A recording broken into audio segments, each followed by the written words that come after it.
Bismillahirrahmanirrahim. Assalamualaikum warahmatullahi wabarakatuh. Pada kesempatan ini kami akan menjelaskan yakni bab tamyiz. Saya Rajab Sari dan Mbak Umi Istiqanah. Kita akan membahas yakni tamyiz. Yang pertama, apa itu tamyiz?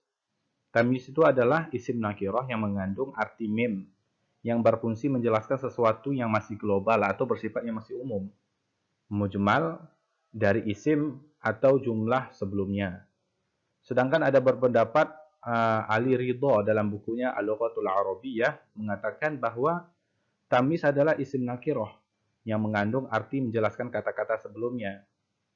Dari pengertian di atas dapat disimpulkan bahwa tamyiz adalah isim nakirah yang disebutkan dengan tujuan menghilangkan kesamaran isim yang terletak sebelumnya.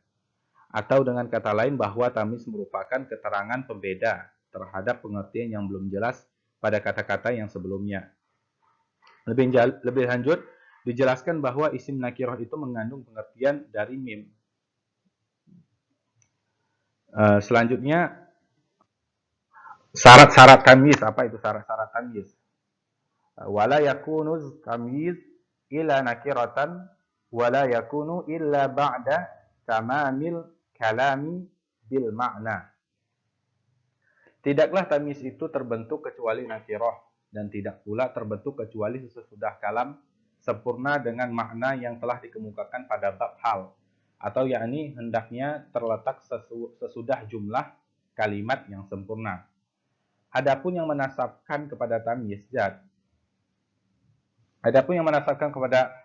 zat yang samar atau global ialah zat itu sendiri atau yakni terkandung pada lafaz sebelumnya. Sedangkan yang menasabkan kepada tamyiz nisbat ialah fi'il musnad, yakni diungkapkan untuk menjelaskan lafaz yang menjadi gantungan amil. Wala yuqaddimu tamyizu ala amalihi mutlaqan. Tidak diperbolehkan mendahulukan tamyiz atas amilnya secara mutlak. Dalam hal ini sama saja apabila amilnya berupa fi'il, mutasarrif atau jamid. Kemudian di sini ada beberapa pendapat dari para ulama. Menurut mazhab Imam Sibawayh rahimallahu taala, tidak diperbolehkan mendahulukan tamyiz atas amilnya. Dalam hal ini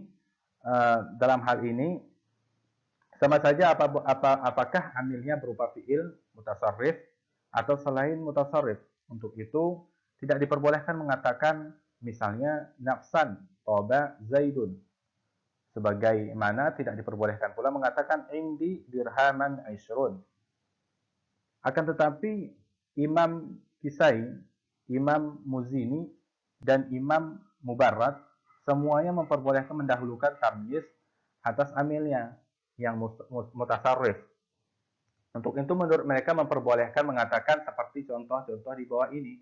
Yang pertama itu adalah contohnya nafsan toba zaidun.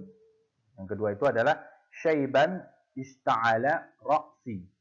Termasuk ke dalam contoh bab ini perkataan seorang penyair. Syairnya itu adalah atahjuru laila bil firaqi habibaha wa ma kana nafsan bil firaqi tatibu. Dan juga perkataan penyair lainnya, daya'tu hazmiya fi ib'adiyal amala wa ma ra'awaitu wa syaiban ra'siya ishta'ala. Ibnu Malik mendukung pendapat mereka dalam kitab Syarah Umdah, tetapi dalam kitab Alfiyah ia mengatakan bahwa hal tersebut jarang terjadi pemakaiannya. Apabila amilnya ternyata bukan fi'il yang mutasarrif, para ahli nahwu melarang mendahulukan tamyiznya tanpa memandang apakah amilnya itu berupa fi'il sesungguhan seperti dalam contoh ma ahsana zaidan rajulan, atau berbentuk selain fi'il seperti dalam contoh indi isruna dirhaman. Terkadang amilnya berupa fi'il mutasarrif. Sekalipun demikian, semua kalangan ahli nahwu melarang mendahulukan tamyiz atasnya. Yang demikian itu seperti dalam contoh kafa bi Zaidin rajulan. Sehubung dengan contoh di atas, Anda tidak boleh mendahulukan lafaz rajulan atau rajulan atas lafaz kafa, sekalipun berbentuk fi'il mutasarrif, karena ia mengandung makna fi'il yang tidak mutasarrif, yaitu mengandung makna fi'il ta'ajjub. Maka makna perkataan kafa bi Zaidin rajulan sama dengan makna yang terkandung di dalam perkataan yang lain, yaitu ma akfahu rajula. Mungkin selanjutnya akan dijelaskan oleh Mbak Umi Fikana.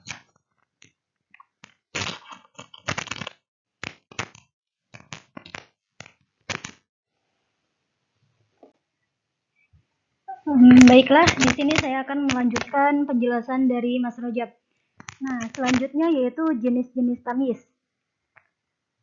Nah, tamyiz itu dibagi menjadi dua macam. Yang pertama itu ada tamyiz zat, yaitu tamyiz yang menjelaskan zat yang global.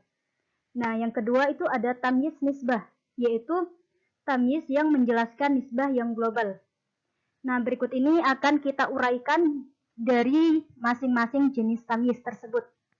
Nah, yang pertama itu ada tamyiz zat, yaitu tamyiz yang menjelaskan zat yang global, berada pada satu setelah muqaddir, yaitu lafadz dan ukuran, baik itu berupa jarak, takaran, timbangan. Nah, yang kedua itu ada setelah i'dad, seperti indi 20 dirhaman. Nah, yang ketiga setelah menyerupai muqaddir, qad sababta ala kursiyyi dunuban ma'a. Nah, yang keempat setelah merupakan bagian tamyiz, seperti wahabtuka khataman fiddah. Nah, tetapi sebagian ulama menjadikan fiddah sebagai hal, bukan tamyiz. Nah, untuk tamyizat yang menasabkannya adalah lafadz mubham yang berada sebelum tamyiz atau lafadz-lafadz ukuran tersebut, atau juga yang menyerupainya seperti lafadz dunuban dan lafadz khataman. Nah, yang selanjutnya atau yang kedua itu ada tamyiz nisbat. Nah, tamyiz nisbat yaitu tamyiz yang menjelaskan nisbah yang global. Artinya untuk menjelaskan hubungan antara amil dan juga ma'mul yang kurang jelas. Contohnya toba Zaid, Zaidun toba, dan juga Zaidun tayyib. Yang artinya Zaid bagus, itu masih global. Karena dari sudut apa si Zaid itu dikatakan bagus, maka didatangkanlah tamyiz. Misalnya Zaidun tayyib nafsan atau toba Zaidun nafsan, yang artinya Zaid bagus dari sisi pribadinya. Baiklah, mungkin hanya itu yang dapat kami jelaskan. Kurang lebihnya kami mohon maaf dan kami ucapkan terima kasih. Wassalamualaikum warahmatullahi wabarakatuh.